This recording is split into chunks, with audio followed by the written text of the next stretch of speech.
વચન આપવું હોય તો હું લોઢાથી નહીં, લાકડાથી નહીં, અસ્ત્રથી નહીં, શસ્ત્રથી નહીં, લીલાથી નહીં, સૂકાથી નહીં, કોઈથી પણ મારું મૃત્યુ ન થાય. યુદ્ધમાં મારું પરાક્રમ ક્રમશઃ વધતું જાય. જેમ જેમ યુદ્ધની ગતિ વધતી જાય ને એ મારું બળ પણ વધતું જાય, જેથી દેવતાઓ પણ યુદ્ધમાં જીતી ન શકે. આવું જ્યારે બ્રહ્માજીએ વચનમાં કરવાનું કીધું ત્યારે બ્રહ્માજીએ એમને સાંત્વના આપી કહ્યું કે તમારી ઈચ્છા પૂર્ણ થશે, માટે તમે શોક ન કરો. બ્રહ્માજી કહે વત્સ, તારી અભિલાષા પૂર્ણ થશે.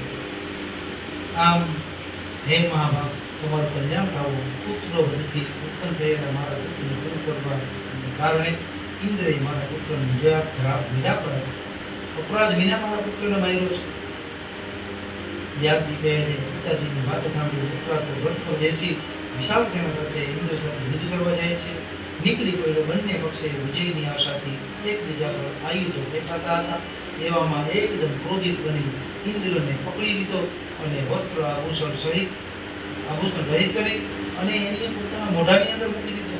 આટલો બધી બ્રહ્માજીની તપસ્યાથી એની તપોધનની પ્રાપ્તિ કરી લીધી હતી કે ઇન્દ્રને પોતાના મુખની અંદર એમને પકડી અને પોતાના મુખની અંદર બેસાડી દીધો.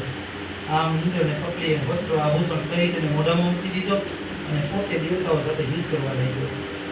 ઇન્દ્ર વૃત્સાસુરના મુખમાં ચાલ્યો ગયો એવું જાણી અને દેવતાઓના મનમાં અપાર આશ્ચર્ય અને દુઃખ થયું. વ્યાસજી કહે છે કે આવી દુર્દશા જોઈ દેવતાઓ ગભરાયા અને દેવગુરુ બૃહસ્પતિની સંમતિ લેવા જાય છે અને દેવતાઓ કહે છે કે હે બૃહસ્પતિ, આપના ચરણમાં કોટી કોટી વંદન.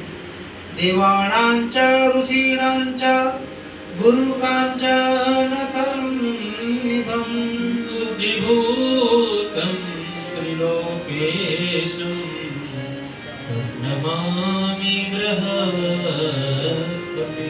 હે બૃહસ્પતિ દેવતા, આપ અમારા પણ ગુરુ છો, આપ દેવતાઓના ગુરુ છો.